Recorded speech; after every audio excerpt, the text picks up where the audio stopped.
चलिए, हेलो दोस्तों, आज हम लोग जानते हैं ग्लोब के बारे में कि ग्लोब होता क्या है। तो ग्लोब जो होता है यह पृथ्वी का एक सूक्ष्म रूप है जिससे हम लोगों को पृथ्वी के बारे में अध्ययन करने में काफ़ी सुविधा होती है। तो जो हमारा ग्लोब है, यह ग्लोब पर दो प्रकार के काल्पनिक रेखा खींची गई है। इस रेखा को हम लोग अक्षांश रेखा और देशांतर रेखा कहते हैं।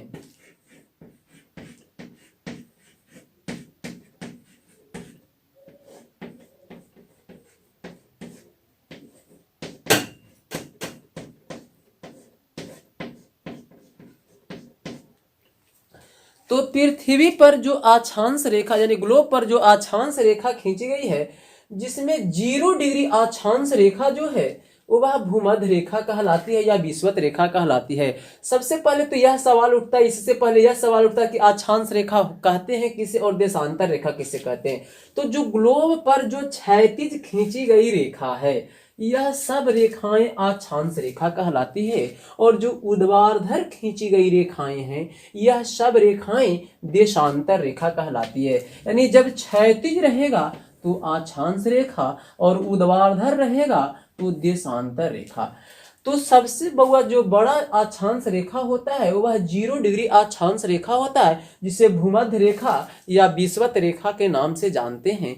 यह पृथ्वी को दो बराबर भागों में बांटती है। एक को बउआ छोटू कहते हैं उत्तरी गोलार्ध और दूसरा को कहते हैं दक्षिणी गोलार्ध। अब सवाल उठता है इसको गोलार्ध क्यों कहें। तो आप लोग पढ़े होंगे कि पृथ्वी नारंगी के समान गोल है, और जब यह 0 डिग्री अक्षांश रेखा है इसको दो बराबर भाग में बांट दिया, यानी गोला का आधा भाग और इधर भी गोला का आधा भाग। तो यह उत्तर में हुआ इसलिए उत्तरी गोलार्ध, और यह दक्षिण में हुआ इसलिए दक्षिणी गोलार्ध।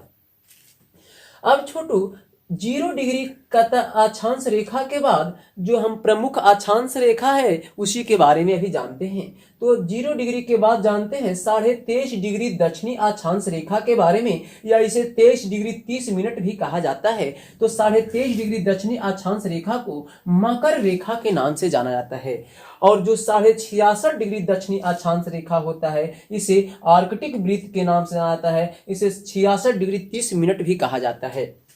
अब सवाल उठता है बुआ छोटू कि ठीक जिस प्रकार से दक्षिणी गोलार्ध में पढ़े ठीक उसी प्रकार से उत्तरी गोलार्ध में भी तो 23.5 डिग्री जो उत्तरी अक्षांश रेखा होता है इसे हम लोग कर्तव्य कर्क रेखा के नाम से जानते हैं, और 66.5 डिग्री जो कर्तव्य उत्तरी अक्षांश रेखा होता है इसे आर्कटिक वृत्त के नाम से जाता है।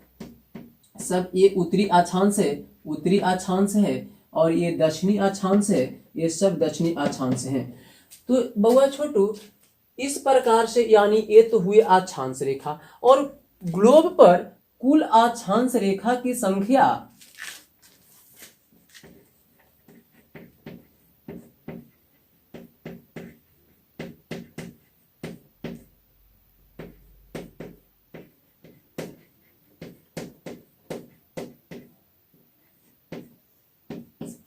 180 है विषुवत रेखा को छोड़कर। तो छोटू कुल अक्षांश रेखा की संख्या हो गया 180 विषुवत रेखा को छोड़कर, लेकिन जब विषुवत रेखा को जोड़ देते हैं तो विषुवत रेखा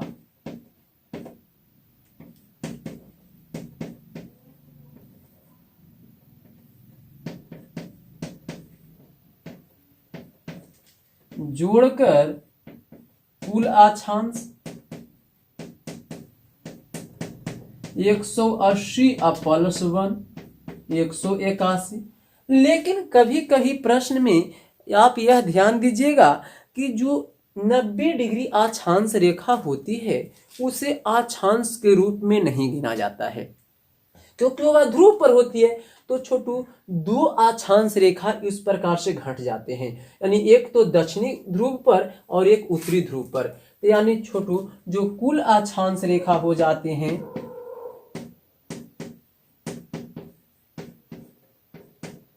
181 -2, एक उत्तरी ध्रुव पर और एक दक्षिणी ध्रुव पर, यानी टोटल बच गए 189। तो इस प्रकार से वह प्रश्न पर निर्भर करता है कि किस प्रकार का प्रश्न है, कैसा कहता है, कितना ऑप्शन में है। लेकिन अगर ऑप्शन में हो सकता है दोनों रह जाए, तो दोनों रहने पर 181 को ही प्राथमिकता दी जाती है, क्योंकि यह भी अक्षांश रेखा है। भले ही यह ध्रुव पर स्थित होती है, लेकिन जो यानी टोटल अक्षांश रेखा 181 ही होते हैं। इसके बाद जानते हैं कि दो लगातार अक्षांशों के बीच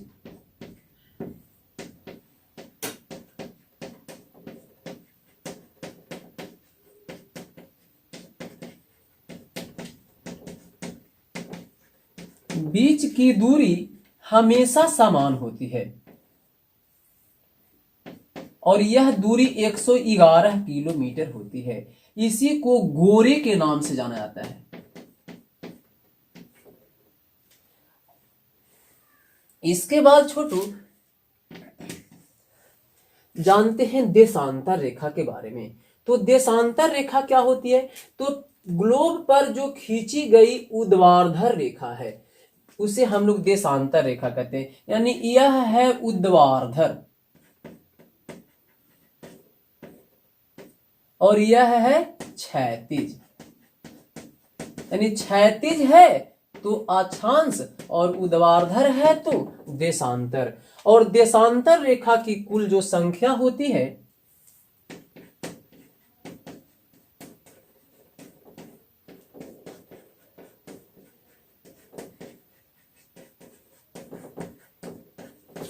यह 360 होती है।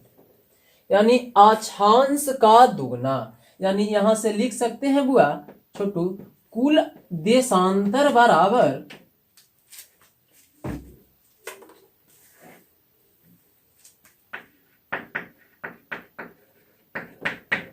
दो गुने अक्षांश रेखा,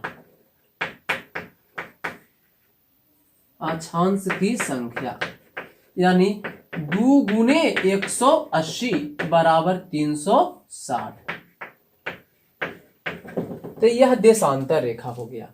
अब एक बात और जान लीजिए कि देशांतर रेखा में होता क्या है कि जब विषुवत रेखा से हम चाहे उत्तरी गोलार्ध में बढ़ें और चाहे दक्षिणी गोलार्ध में, चाहे उत्तरी गोलार्ध में चाहे दक्षिणी गोलार्ध में, किधर की ओर? ध्रुव की ओर। यानी विषुवत रेखा से जब ध्रुव की ओर जाते हैं तो दो लगातार देशांतर के बीच की लंबाई घटते जाती है। देखिए यहाँ इतना है, धीरे धीरे घटते घटते यह एक बिंदु पर आकर मिल जाती है। ठीक उसी प्रकार से दक्षिणी गोलार्ध में भी एक जाते जाते बिंदु पर मिल जाती है। यानी यहां से कह सकते हैं कि जब विषुवत रेखा से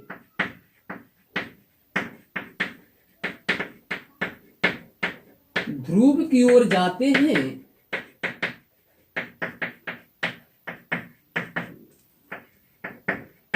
तो देशांतर रेखा के बीच की दूरी घटती है।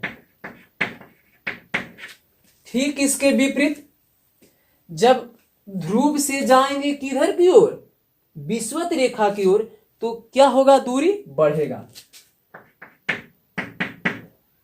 ध्रुव से विषुवत रेखा